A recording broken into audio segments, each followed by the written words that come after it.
The whole class was buzzing with gossip. Ben, Jessica's hopeless admirer, had finally moved on. No milk delivery this morning. No covering her classroom chores during break. Not even a sympathetic glance when she complained about her stomach hurting. After chasing her for almost a year, he's just giving up. Maybe he's angry and waiting for Jessica to coax him. I heard there's a girl from Easton High after him too. He might have found a new muse. Jessica slammed her textbook shut, irritation flickering in her eyes. If you want to talk gossip, take it outside. We're in class. Just as her voice snapped through the air, I stepped into the doorway. Silence. Dozens of eyes locked onto me, their curiosity sharp and unblinking. I ignored them all. Walked to my desk. Pulled out my chair. Sat down. Unzipping my backpack, I found 2 glass bottles of milk inside. It must have been the housekeeper's fault. She was so used to packing 2 that she must have forgotten that I told her I only needed 1 from now on. Across the aisle, Emily nudged Jessica's arm, lowering her voice to a whisper. Told you he couldn't stay mad. This is his peace offering. Jessica's gaze flicked toward me, hopeful. But I didn't even glance her way. Instead, I pulled out a bottle of milk and gave it to the person sitting next to me. For you. Michael blinked, clearly caught off guard. Me? I nodded once. Then opened my textbook and dove into the day's lesson. Michael leaned in, curiosity all over his face. Wait, Ben, since when do you care about studying? I didn't look up. I'm planning to transfer to class next semester. I'd gotten into this school with the 2nd highest score in the entire city. But back then, just to be in the same class as Jessica, I had deliberately left answers blank on our first exam, just enough to get myself bumped down from the top section to this regular one. But now? Now I had no reason left to stay. That girl sitting a few rows behind me. In another timeline, she became my wife. And the night she left to secretly meet her first love? My daughter and I were driving through a snowstorm, rushing to the ER. We never made it. I will never forgive her for that. So this time, I'll end things before they even begin. At lunch, Michael and I walked over to the cafeteria line. After scooping a generous helping of the short ribs I liked, the lady behind the counter smiled warmly. And for Jessica? We've got that fish she loves today. I froze for half a second. Looking back now, my high school pursuit of Jessica had been passionate, to put it mildly. I used to stuff her desk with love letters. Once, I even stood on stage during a school assembly, with a megaphone, and loudly announced my confession of love for her despite the principal's warnings. So yeah, of course the cafeteria staff knew her favorite lunch. Everyone knew I liked Jessica. It's almost laughable now. I shook my head. I won't prepare her lunch. After a pause, he added, I won't do it again. The lunch lady hesitated, the tongs hovering above the tray of fish. I turned and walked away, tugging Michael along with me. And that's when I saw her, Jessica, standing at the end of the line. Our eyes met. Surprise flickered across her face. But I looked away first. Didn't say a word. Just kept walking. Michael caught up, whispering, Ben, what's going on with you? Why are you suddenly ignoring Jessica? I sat down, poured the short rib sauce over my rice, and stirred it slowly. No reason, I said, my voice calm. I just realized, the way I used to act. It was kind of pathetic. Once I stopped orbiting around Jessica, I realized just how much time I actually had. I played basketball with the guys. Dug out the practice workbooks I'd stuffed in the back of my desk and started working through them, page by page. Turns out, high school without the constant anxiety, without that endless tug-of-war between hope and disappointment, felt kind of beautiful. Youthful. Free. A few peaceful days passed, and then came the school's annual dance competition. Our homeroom teacher herded everyone out to the field to cheer on our classmates. I remembered it all too clearly, the last time around. I'd bought out every single bouquet from the flower shops near campus, just to support Jessica's dance club. I even spent hours arranging rose petals on the empty part of the field to spell out. No limits for dancers, let your dreams take flight. The thorns tore into my palms, bleeding through the bandages I tried to hide. But I didn't care. Back then, it felt worth it. Jessica's team won by a landslide. Cheers filled the sky like fireworks. She stood there beaming, basking in applause and the glow of her teammates. Everyone had a place in her eyes, everyone except me. So this time, I claimed a stomachache, told the teacher I wasn't feeling well, and stayed in the classroom. Just me and my textbooks. Those grand, ridiculous gestures, I'd never be that guy again. Michael came rushing back halfway through the event, out of breath and wide-eyed. Jessica totally lost focus today. She kept scanning the bleachers like she was looking for someone. Then he looked at me, hesitant. You think, maybe she was looking for you? I didn't even flinch. No, I said simply, calmly. She wasn't.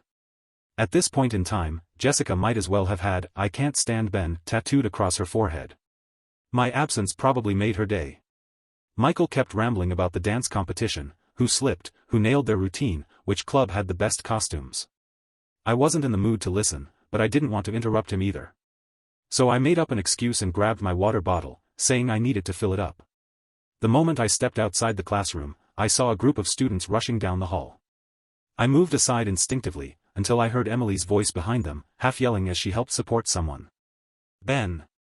You have pain relief spray, go get it, Jessica is hurt. My chest tightened for a fraction of a second. Yeah, I did keep a first aid kit in my locker.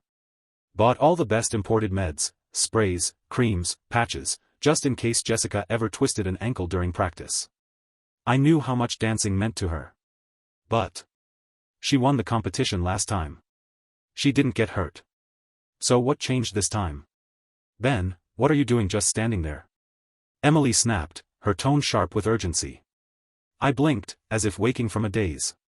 My eyes dropped to Jessica's ankle, swollen and red. Then I looked away. It expired. I threw it out, I said flatly. And with that, I turned and walked off down the hallway, not sparing even a glance in her direction. What was I supposed to do? She got hurt, so what? She never felt my pain in that other life. Never even noticed it. So why should I care about hers now? Behind me, I heard Emily suck in a breath, shocked silent. And I could feel Jessica's eyes, burning into my back like they wanted to drill straight through me. But I never looked back. Jessica had been out of school for 2 days straight, nursing her injured foot. When my mom heard about it, she insisted on sending over bone broth, said it'd help her heal faster. She had our housekeeper cook up a whole batch, packed it carefully, then turned to me with that "don't even think about arguing" tone. She's like family, Ben. I watched that girl grow up, she said, arms crossed. You're taking this over to her, and I don't want to hear another word about it. I tried. Really, I did. Told her I didn't want to go. That it didn't feel right. But when my mom makes up her mind, there's no room for negotiation. She even gave the driver explicit orders. Drop him off at Jessica's front door. Don't let him sneak off halfway. So here I was. Holding a thermos of soup I had no interest in delivering, standing outside Jessica's house. It was early evening. The breeze rustled through the sycamore trees lining the street, leaves whispering secrets to the wind. I tugged my thin jacket tighter around me as I stepped out of the car. There it stood, that familiar 3-story white house. The last sliver of sunset draped the building in a warm, frustrating shade of orange. Too warm. Too familiar. I knew this place like the back of my hand. When we were kids, I was always here.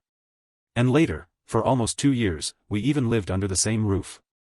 Every inch of this house held echoes of us. Her, curled up on the couch, crushed from another heartbreak. Me, sitting beside her, swallowing my own feelings just to make her laugh. Her, promising, swearing, she'd never hurt me. That she'd always be good to me. And me.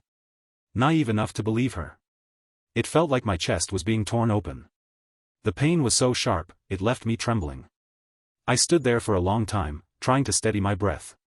Eventually, I unscrewed the lid of the thermos. The rich aroma of bone broth rose into the cool evening air. Without a second thought, I set it down on the sidewalk, right in front of a stray dog. She didn't deserve something this good. I watched as the dog lapped up every drop, tail wagging with gratitude. Only when the container was empty did I turn to leave. But just as I took my first step, I heard someone call my name. The voice was soft, young, unmistakably familiar. I didn't even bother turning around. Moments later, Jessica came hobbling into view, her crutch swinging awkwardly beneath her arm. She nearly tripped right in front of me. Sweat dotted her pale forehead, and her voice cracked with frustration. Ben, what the hell is wrong with you? I swallowed the tight ache rising in my throat. There she was, glowing in the fading light, delicate and striking. The same girl I once thought I'd love forever. I curled my lips into a cold, empty smile. I don't know what you're talking about. Then I kept walking. She scrambled to block my path again, chest heaving, lips almost colorless. Even from here, I could tell those few steps had cost her. Why are you ignoring me? She demanded, her eyes searching mine, desperate for something, anything, that might explain me. She pointed to the empty container still lying on the ground. That soup was for me, wasn't it? Why'd you give it to a dog? You used to beg to come over, even when I told you not to. Now you just show up and leave. I've been hurt for days, and you didn't even text me. What the hell is going on with you? Isn't this better? I cut in, my voice ice. You always said I annoyed you. Jessica froze, stunned. It took her a moment, but she nodded. Yeah. I didn't like you clinging to me. I was relieved when you finally backed off. Then she looked at me again, a flicker of bitter amusement on her face. Ben, don't think I don't see what you're doing. This whole push and pull thing? The silent treatment? I hate mind games. You know I hate this crap. Mind games? I couldn't even blame her for thinking that. In my past life, I really had made a fool of myself trying to win her attention. Silly, desperate stunts. Cringeworthy, juvenile gestures. And sure, I got what I wanted in the end. She married me. But not once, did I ever have her heart. All I got was a wife in name, and a cold, lonely death on the side of the road. So this time around, I wasn't wasting another second of my life, or my emotions, on her. You're giving yourself too much credit, I said, lips tugging into something that only resembled a smile. I don't have time for your games. My voice was flat. Unmoved. The soup? That was my mom's idea. She basically shoved me into the car with it, you know how she gets. I shrugged, like this whole thing had been an inconvenience from the start. Just pretend you drank it and spare me the drama. Jessica stared at me, eyes wide with disbelief. You gave it to a dog. Are you saying I'm, what? A dog to you now? I lifted a shoulder, unapologetic. I can't help it if you think so. And with that, I turned on my heel and walked off, not sparing her another look. Seeing her in class every day already pushed me to my limit, this confrontation was more than I needed. But just a few steps down the sidewalk, something whizzed past my shoulder. The thermos hit the ground with a dull, metallic thud, bouncing once before rolling to a stop. Then her voice, sharp, furious, cut through the dusk behind me. I don't want your damn soup. Since the soup incident, Jessica and I hadn't spoken a single word to each other. I stopped involving myself in anything related to her. No more chasing, no more trying to win her over with awkward persistence. I pulled every ounce of attention away from her, and threw it into my studies. All I wanted now was to get back into Class A as soon as possible. Once I was in Class A, I wouldn't have to see her face every day. And 2 years from now, when college applications rolled around, I wouldn't make the same mistake I did in my last life, deliberately staying in her city just to keep orbiting her world. Watching her break up and make up with her first love over and over, like some sick emotional merry-go-round. Not this time. This time, I'd be gone. Far away. Preferably on opposite coasts. And we'd never cross paths again. But truth be told, high school coursework felt a lot harder this time around. So I asked my mom to find me a tutor. Out of all the candidates, I picked someone from our own school, someone in Class A. Evelyn. She was the one who'd ranked just above me on the entrance exam. Brilliant. Unshakable. The kind of person who made excellence look easy. Our first conversation was short and to the point. I want to improve my grades as fast as possible and get back into Class A, I told her. Her reply? Leave it to me. And just like that, we started working together. I'd collect problems I couldn't solve and bring them to her during breaks. Sometimes after school, we'd hit up a nearby fast food place and study there until it got dark. Naturally, that didn't go unnoticed. Soon enough, a new round of gossip started circling the school. Apparently, the Ben who used to drool over Jessica had moved on. That I was now using studying as an excuse to harass another girl. Evelyn's admirers didn't take it well. And one afternoon after class, they made their move. Cornered me behind the school building. Back off, Ben. Someone like you doesn't deserve to be anywhere near Evelyn. The guy who spoke had a buzz cut and a wrestler's build, looked like he probably specialized in shot put or some other sport that involved throwing heavy things. 3 others stood behind him, not quite as bulky, but each wearing the same hostile scowl. They quickly surrounded me, forming a loose circle. I stayed calm. Evelyn's tutoring me.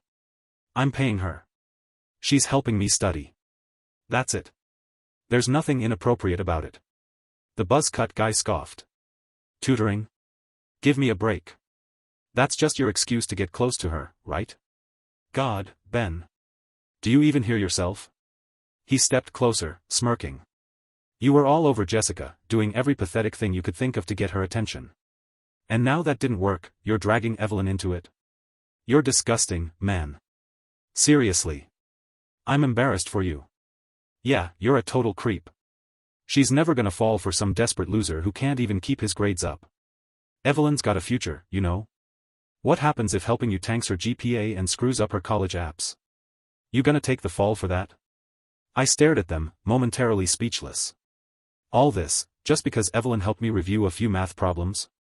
And I paid her, for crying out loud. What are we waiting for? The buzz-cut guy growled, stepping forward and ramming his chest into mine. You're not gonna learn your lesson until someone knocks it into you. The other guys rolled up their sleeves, ready to throw punches. And that's when she arrived. What do you think you're doing? Evelyn's voice cut through the tension like a blade. She marched over, grabbed my wrist, and yanked me out of the circle like she had every right to. She was tiny, barely up to the guy's shoulders, with her hair in a neat, bouncy bun and a lightweight backpack slung over one shoulder. But the way she stood, spine straight, chin raised. She radiated authority. Like anyone who touched me would have to go through her first. The moment the guys saw Evelyn, their tough guy act vanished like smoke. Gone was the aggression, replaced with innocent smiles, awkward shuffles, and voices pitched a little too sweet. Evelyn, don't let Ben fool you, one of them said, trying to sound concerned. He's a player. When things didn't work out with Jessica, he started chasing you. Seriously, we're just looking out for you, another added. What if he messes with your grades? He's just trying to date you. We'd never do that, we just care about you. And then Evelyn spoke, loud and clear. Ben is my client. Even I blinked at that. She stepped forward, arms stretched protectively in front of me, and said with firm conviction. I'm his tutor. If you try to interfere with my job again, I promise you'll regret it. Before anyone could recover from the shock of that, she grabbed my hand and marched me out of there without looking back. Once we were past the school gates, she finally stopped and turned to me. Still holding onto my arm, she twisted it gently one way, then the other, scanning me from head to toe. Did they hurt you? I shook my head. She let out a breath. Good. Don't worry about them, she added. I'll handle it. They won't bother you again. Then she hesitated. You're not going to fire me over this, are you? She tilted her head, suddenly a little nervous. Because I swear, no one's gonna tutor you better than I will. I didn't answer right away. Her anxiety spiked. I'll cover your classroom duties, she added quickly. All of them. Until you graduate. She looked up at me, wide, glassy eyes like dark grapes, full of that stubborn sparkle. That light, sweet scent of her, like lychee candy, floated up between us. Please, Ben. I couldn't help it. I laughed. She was so small, and yet she'd stood between me and 4 angry guys like she was invincible. Where did someone like her get that kind of fire? I nodded. In fact, Evelyn was an excellent family tutor. Replace her now? It's not worth the trouble. Her whole face lit up. Okay, I'll come find you in your class tomorrow. If anyone wants to gossip, let them talk about me. The next day during break, just as she'd promised, Evelyn walked into my classroom. Now, Class A students were known for their stellar grades and equally inflated egos. They rarely, never, bothered with anyone outside their academic bubble, especially not with students from our regular class. So the second she stepped in, it was like someone dropped a bomb. Heads turned. Conversations stopped. Every eye locked onto her as she made her way across the room, calm and composed like she did this every day. Without missing a beat, she stopped at my desk, reached over, and casually took the pen from my hand. She glanced at the math problem I'd been struggling with for over 20 minutes. Then scribbled down the full solution across a sheet of scrap paper in seconds. I couldn't help it, I gave her a big thumbs up, grinning. This girl was pure genius. Behind us, Emily elbowed Jessica and whispered. That's her. Evelyn. The one Ben's been hanging around with lately. Jessica let out a sharp snort and turned her head, reapplying her lip gloss with exaggerated precision. But just a few seconds later, she suddenly sat up straight and slammed the toe of her shoe into the leg of my chair. I turned to her, confused. "You're being loud," she snapped, lips pursed. "You're ruining my break." I frowned. I hadn't said a word. I'd been quietly going over the problem with Evelyn. And besides, the whole classroom was buzzing with laughter and chaos. How was I the problem? I ignored her and turned back to Evelyn, diving back into the math problem. And then, a pen came flying from behind me. It smacked straight into my notebook, dragging a thick, dark line across the page, right over the problem I just solved. Oh shit. I just solved this problem. Jessica leaned back in her chair, arms crossed tightly over her chest, face set in a don't mess with me glare. "We don't welcome Class A snobs in this room," she snapped. "If you've got any sense, you'll leave. Now." I inhaled slowly, keeping my temper on a tight leash, barely. "If you're sick, Jessica, take your meds. Don't lose your mind in public." Her face darkened immediately, eyes narrowing into something downright dangerous. Emily and Michael gasped quietly beside us, tension thick enough to cut with a knife.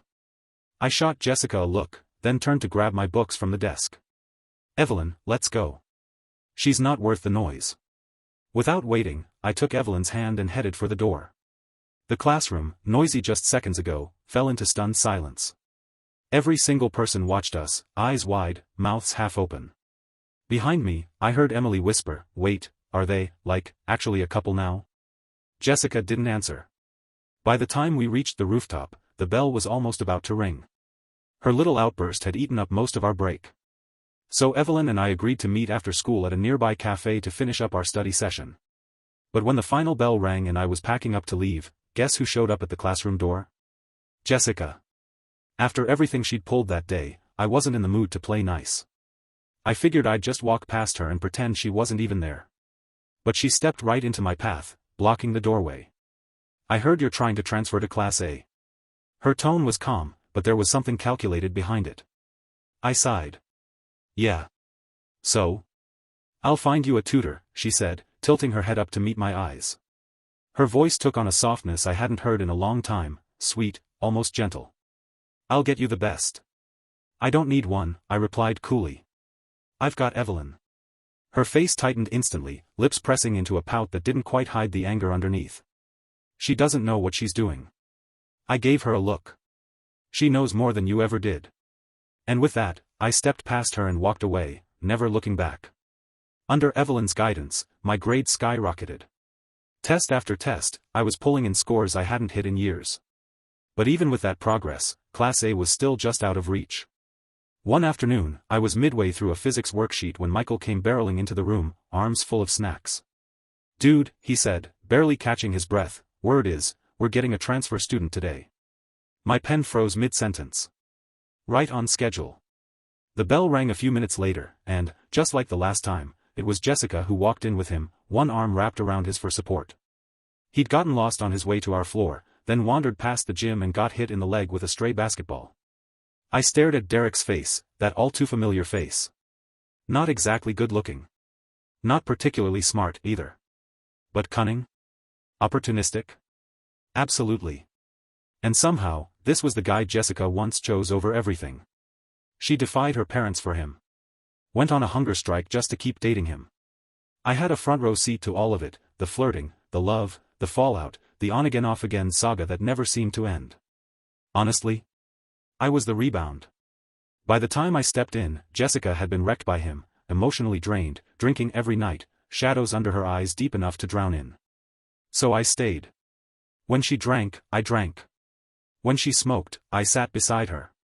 When she couldn't sleep, I stayed up. When she cried, I cried too. When she laughed, God, on the rare nights she laughed, I laughed with her, even when it hurt. Then one night, drunk out of her mind, she reached for my belt. The next morning, she sat in silence for a long time, dazed and hungover. And then she said, "Let's get married." I smiled. Kept smiling. Until I couldn't anymore. Until the tears came. I really believed. That love like mine wouldn't go to waste. Who would have thought? Just 7 months after our baby was born, they were already sneaking around behind my back, going on dates like I never even existed. I was nothing more than a subplot in the grand tragedy of their epic love story. Derek's new seat was placed right in front of mine. I watched Jessica gently help him into the chair, her touch careful, almost tender. He thanked her. She shook her head and whispered, "You don't have to." I quickly dropped my gaze. But it was too late, the burn was already there. My eyes stung, vision blurring as tears welled up and threatened to spill over. In my past life, I'd been too proud to even consider Derek a rival. He was average. Ordinary. No threat at all. But now? Now, all I wanted to do was run. After school, Evelyn showed up beside my desk, holding out a to-go cup with a bright smile. "Ben, your favorite coffee." It was almost funny. She was my tutor. Technically, I was supposed to be the one treating her, books, snacks, whatever she needed. But Evelyn was always the one bringing me stuff. She said it helped me study better, work-life balance, she called it. I looked at the coffee and shook my head. "Evelyn. I want a drink. Something stronger." So we ditched the books and walked to the night market behind the school, grabbed a couple of beers and a pile of grilled skewers. Ever since I'd committed to getting serious about school, every time we hung out, it was about test prep or practice exams. This was the first time we did nothing. We didn't talk much while we ate. She went to town on the skewers, chewing like her life depended on it. I just kept drinking, one beer after another. By the time the food was gone, I could barely stand. She moved to help me, arms already reaching for mine.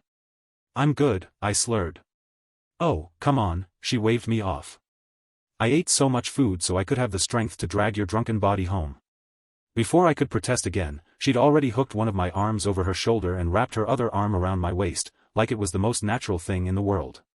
Her body was soft and warm, too small to be supporting the full weight of a guy my size. But she held on anyway. Something about it made my chest ache and my lips twitch, caught between a laugh and a lump in my throat. She was so gentle. So kind. So her. "Ben," she said softly, "you should try to be happy." She didn't force the words. She didn't pressure me to talk. She just stayed beside me in silence, step after step, holding me up even when I didn't say a thing. And when she finally spoke, it was barely a whisper, but it broke something open in me. My eyes burned again, the tears threatening to fall for reasons I couldn't explain. I let her guide me, one arm wrapped around her shoulders, my body heavy against hers. But my heart? That was heavier. Because there was no one I could tell the truth to. No one would ever understand the weight of living two lives. The grief of remembering pain no one else had caused, yet. I should have hated some people. I had every reason to hate them. But in this timeline, they hadn't done anything, yet. They were still innocent. And I had no right. Evelyn carried me the whole way, without a single complaint. When we were just a block from my house, I let out a long, quiet breath. "Evelyn," I murmured, "this lifetime. I'm letting myself fall apart just once. Just this once. After that, no one gets to make me cry again." "Ben," she replied gently, voice like a breeze at the end of a storm. "If you want to fall apart, then do it. I'll put you back together." She smiled as if it was the easiest promise in the world. "I'm smart, remember? I don't have to study much. I've got plenty of time." Something warm broke through the weight in my chest. I didn't say anything. Just smiled into the darkness. The exams were getting closer. I pushed myself harder, pouring everything I had into studying. If I wanted to get into Class A, I had to earn it. One afternoon during study hall, I was scribbling through Evelyn's carefully marked notes when something smacked my arm. A crumpled ball of paper. I looked up. Derek. He gestured toward Jessica behind me, mouthing, "Pass it to her? Please." I stared at the paper, irritation crawling up my spine. The interruption alone annoyed me, but what really got under my skin was how familiar this all felt. Déjà vu. In my last life, I used to watch Derek and every other guy who tried to get close to Jessica with nothing but suspicion and resentment. And now? That same bitterness was clawing its way back. I unfolded the crumpled paper on instinct. Inside was a piece of chocolate and a poorly drawn cartoon face sticking its tongue out. My blood boiled. Seriously? Without hesitation, I turned around and made it very clear, loud enough for Derek to hear, that Jessica was off limits. I told him not to waste his time. By the time class ended, Derek was fuming. He grabbed Jessica's hand in the hallway, and the glare she threw my way could have cut glass. I didn't flinch. Just glanced down at the scrap of paper and said flatly. Derek, it's study hall. You don't want to focus, that's your business, but don't drag the rest of us down with you. His face flushed red. It was just a note, he snapped. What's your problem? If you're so into studying, why are you even in F class? Oh. That's what this was. He thought I didn't belong in the top ranks. You've got it backwards, I said coolly. I'm in F class because I chose to be here. Not because I belong here. With that, I stood up, swept my books into my arms, and walked over to his desk. I dropped them down with a thud. You like passing notes so much? Great. Let's trade seats. Sit in the back, you'll have all the freedom you want. Derek's fists clenched. Why are you picking on me? I wasn't trying to steal Jessica. I just wanted to thank her, okay? So he'd heard the stories. He knew I'd once been the guy chasing Jessica like a fool. This note wasn't a message. It was a move, a calculated jab meant to get under my skin. Too bad it didn't work. First, I said, voice steady, you can go after whoever you want. It's none of my business. Second, I just made your life easier. You should be thanking me. Then I reached down, grabbed him by the arm, and pulled him up from the chair. I sat down in his place without waiting for a reaction. Truth was, I'd had enough. Sitting behind the two of them every day, watching their little dramas unfold like I didn't already know how it would all end. It was exhausting. At least now, I didn't have to watch it in surround sound. And honestly, I hoped they stayed together. Let them ruin each other for a change. Across the room, Jessica, who'd been half absorbed in fixing her makeup, suddenly looked up. Her brows drew together the second she realized I'd switched seats with Derek. Ben, she said, narrowing her eyes. What's that supposed to mean? We hadn't spoken since the day she offered to find me a tutor and I turned her down flat. Frankly, it had been a peaceful stretch of silence. I turned toward her with a cool smile. Just doing you a favor. No need to thank me. Her expression soured instantly. Derek, sensing the tension, picked up the crumpled paper again, trying to play the part of the peacekeeper. Sorry if I caused trouble, he said with that practiced wide-eyed innocence. It's all my fault. I'm new, and I made Ben mad. Then he turned to Jessica. I noticed you didn't eat breakfast, want a piece of chocolate? She was still fuming, clearly not in the mood for his kindness. She slapped the paper out of his hand. I hate sweets, she snapped. You should know that. Derek froze, jaw tightening ever so slightly as he watched the candy hit the floor. I, on the other hand, didn't care to witness the start of their tragic romance sequel. I turned my attention back to my desk and kept studying. A few minutes later, the bell rang. I grabbed my cup, planning to head out for some water. Before I could move, Derek snatched it from my hand. He wore that same saccharine smile. Ben, I'm really sorry about earlier. It was my fault, I shouldn't have said what I did during study hall. Let me make it up to you. I'll get your water, okay? No need, I muttered. But if you won't let me help, does that mean you're still mad at me? Do you hate me? God. Talking to this guy was exhausting. He kept going. I just want to be friends, that's all, he said, bouncing the cup slightly in his hand. Don't worry, I'll be quick. And with that, he bolted out of the room before I could stop him. Michael watched him disappear down the hallway, eyebrows raised. Is he okay? I shrugged. Beats me. About 5 minutes later, Derek came striding back into the classroom, holding the cup like a trophy. Here, Ben, he said brightly. I reached out to take it, but just as my fingers grazed the handle, he let go. It was as if he had accidentally tilted the bottle towards him. The steaming water poured straight from the tilted cup, splashing directly onto Derek's hand. He yelped in pain, jerking back dramatically. Ben, he cried out. I was just trying to be your friend. Why can't you forgive me? His voice echoed through the room, immediately drawing the attention of everyone around us. I mean, seriously? What 16-year-old pulls this kind of manipulative, melodramatic stunt? I used to think there must be something deep about Derek. That maybe, despite the shabby background and unimpressive grades, he had some kind of hidden charm that had Jessica falling for him so hard. But watching him now? This was it? I was just about to say something I wasn't going to sugarcoat, when Jessica suddenly rushed over. What happened? Where did it burn you? She asked, voice sharp with worry. Derek lifted his hand, skin already turning red. I'm fine, he winced. Don't be mad at Ben. I'm sure it wasn't on purpose. But she didn't even look at him. She brushed right past him and came straight to me. Took my hand without asking. Turned it over. Checked both sides carefully. Compared to Derek's scalded hand, I had a few red dots at most, barely more than splashes. Her eyes flared. Are you blind? She snapped at Derek, her tone furious. You can't even carry a cup of water? The whole room went silent.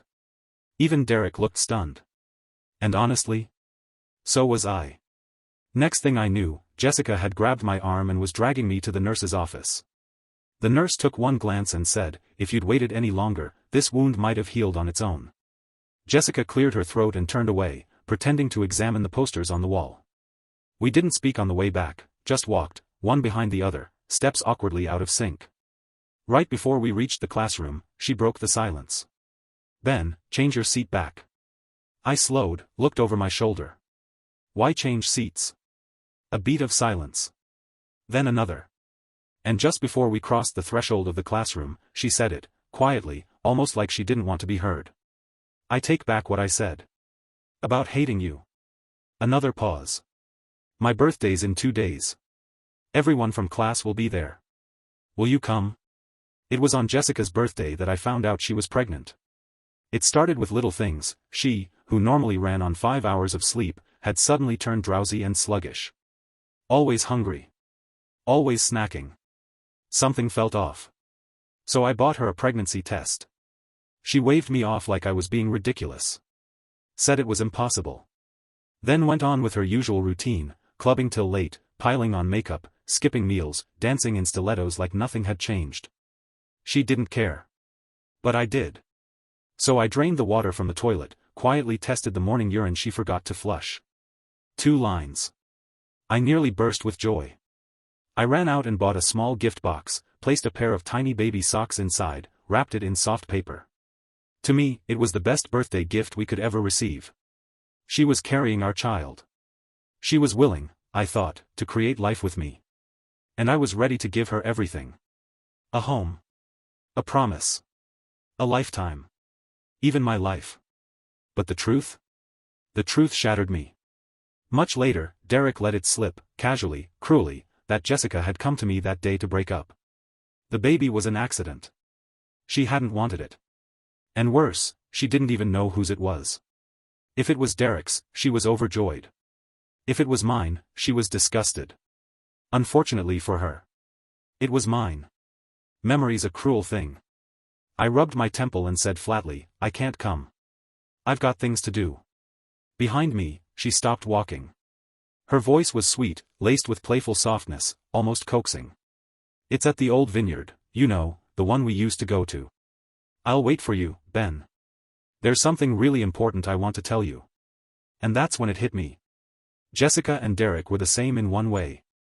They never heard what you said. Only what they wanted to believe. I didn't answer her. Just walked back into the classroom. And 2 days passed in the blink of an eye. By the time Jessica's birthday rolled around, the whole class had gifts ready for her. Emily brought a delicate snow globe. Michael, in true Michael fashion, dropped a pack of crunchy ramen noodles into an empty gift box. He handed it off with a smirk. Considering how she used to treat you? This is more than generous. I chuckled under my breath. Out of the corner of my eye, I watched Derek slip a hair clip into a plain paper bag, no tag, no brand. The kind of thing you find at a dollar stand near the bus stop. What he didn't realize was that Jessica never wore anything that wasn't designer. Luxury or nothing. But I said nothing. I went through the motions, took notes, did my assignments, stayed focused. At the end of the day, while the rest of the class piled into the fancy shuttle Jessica's family had sent, I slipped away from the crowd. Alone, I walked to a quiet intersection no one else ever passed. From my pocket, I pulled out a paper airplane I had folded earlier. Struck a lighter. Watched it catch. The flames curled around it slowly, then all at once. This time around, I had walked away before it got too late. Cut ties. Saved myself. Built a different life. And I was doing fine. Really. My future looked okay. But there was one thing, one weight I still carried. The child. The one who had died in a crash, unloved by his mother. I watched the fire eat through the last corner of the plane and whispered in my head. If I ever find love again, if I ever have the chance to build a family, come back to me. This time, I'm strong. This time, I'll protect you. I went home that night, curled up under the blanket with a book. Rain began to drum against the windows, a steady, soaking rhythm. At midnight, my phone lit up. Jessica. I turned it off without answering. Somewhere in the middle of the night, my mom came in and gently shook my shoulder. Then, she whispered, Jessica's outside. In the yard. I glanced at the clock. 3 a.m. The rain hadn't stopped. I got up. And stepped outside. She stood in the rain, hair plastered to her cheeks, eyes glossed over with mist. The first thing she said when she saw me was, "Why didn't you come?" I held the umbrella steady, standing 5 or 6 steps away from her. Didn't move. Didn't intend to. The umbrella was small. Too small to share. I never said I would. Jessica closed her eyes and took a long, shaky breath. Fine, she murmured. Doesn't matter. When she opened them again, she turned toward her car, retrieved a cake box, and walked back. Holding it out like a peace offering. Come blow out the candles. I didn't move. Rain trickled from her hairline, down her chin, soaking through her jacket. Her lips had turned a bluish purple from the cold. And yet, I felt nothing. No instinct to reach for her. No urge to pull her under the umbrella. Just a hollow, steady calm. She met my eyes. And when all she saw there was indifference, her smile faded. Then, she whispered, let's say I give up. You win, okay? Just, don't treat me like this. Please. Forgive me.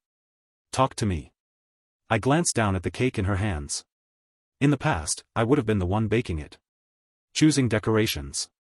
Writing her card. Setting up the party lights, the candles, the music. I never wanted much in return, just the hope that she'd be happy. I didn't know why she'd changed this time around. Why she suddenly cared about me.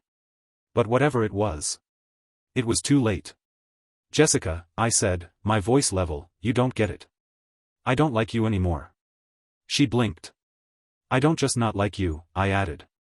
I don't even want to be friends. She stared at me, stunned. What? I switched seats with Derek to get away from you. I'm trying to get into classes so I won't have to see you every day. I know I liked you once, and maybe that made things weird. That was my fault. And I've fixed it. Jessica shook her head, frantic. No. No, Ben. That's not it. I like you, I realized that the moment you started ignoring me. I was going to tell you at the party. I had everything planned, flowers, fireworks, a 3,000-word letter. Too late.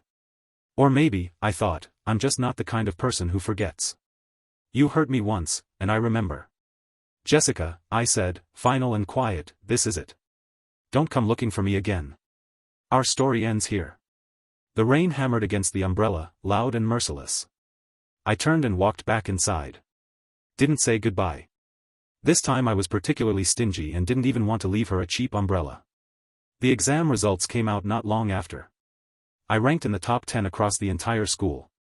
And just like that, I was back in Class A. On the day I packed up my things, Michael clung to me like a kid losing his best friend. Ben, he sniffled, I really don't want you to go.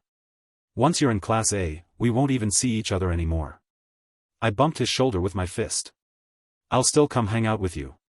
And hey, if you work hard enough, maybe you'll join me in Class A. We could be seatmates again. Michael let out a dramatic wail. Just kill me now. That'd be easier. Emily gave me a new notebook, told me to study hard and aim high. A few other friends dropped by to say goodbye, handing me snacks and little trinkets to remember them by. I said my goodbyes, one by one, then grabbed my backpack and headed for the door. Jessica, who'd been quiet the whole time, finally walked over. I'll walk you there, she offered softly. No need, I said without hesitation. Her hand froze mid-air, and the silence between us stretched into something sharp and awkward. And that's when Evelyn walked in. Without missing a beat, she looped her arm through mine, like it was the most natural thing in the world. Under Jessica's burning, bitter stare, she led me out of the classroom. When we got to Class A, she stepped inside ahead of me, slung her bag onto the desk next to hers, then turned and patted the seat beside it. Her eyes sparkled. Welcome back, Ben. I smiled and sat down beside her. Then reached out my hand, playful and warm. Nice to meet you again, Evelyn. I'm Ben, from Class A. 2 years flew by. In that time, Jessica would still show up now and then, at my classroom door. Bringing me lunch. Handing me water bottles. Showing up with an umbrella when it rained. She became who I once was. Loyal, stubborn, hopeful. Loving without expecting anything in return. But I never responded. Not out of cruelty. But because the kindest thing I could do this time around, was nothing at all. I didn't hate her. I didn't want revenge. I just focused on becoming better, on becoming me. Because the greatest act of healing? Is choosing not to live in someone else's story. And making damn sure you never rewrite the same tragedy twice. After the university entrance examination, Class F held one last get-together. Jessica got completely wasted. Eyes red and glassy, she stumbled toward me, hesitated for a long time, then finally asked. Ben. I just need to know. Back then, you loved me so much. Why did you suddenly stop? I thought for a moment, then said quietly. I had a dream. In it, you weren't very kind to me. I told her everything. All the things I'd never said out loud before. The words came out one after another, soft, steady, and strangely calm. There was no anger left, no pain. It felt like I was telling someone else's story. Jessica listened intently. When I finished, her long lashes fell shut. Her eyes looked still and deep, like autumn water. I had expected her to laugh it off, call it nonsense or a bad joke. But she didn't. She looked at me, completely serious. Ben, she said, the Jessica from that other life didn't love you. But this Jessica, does.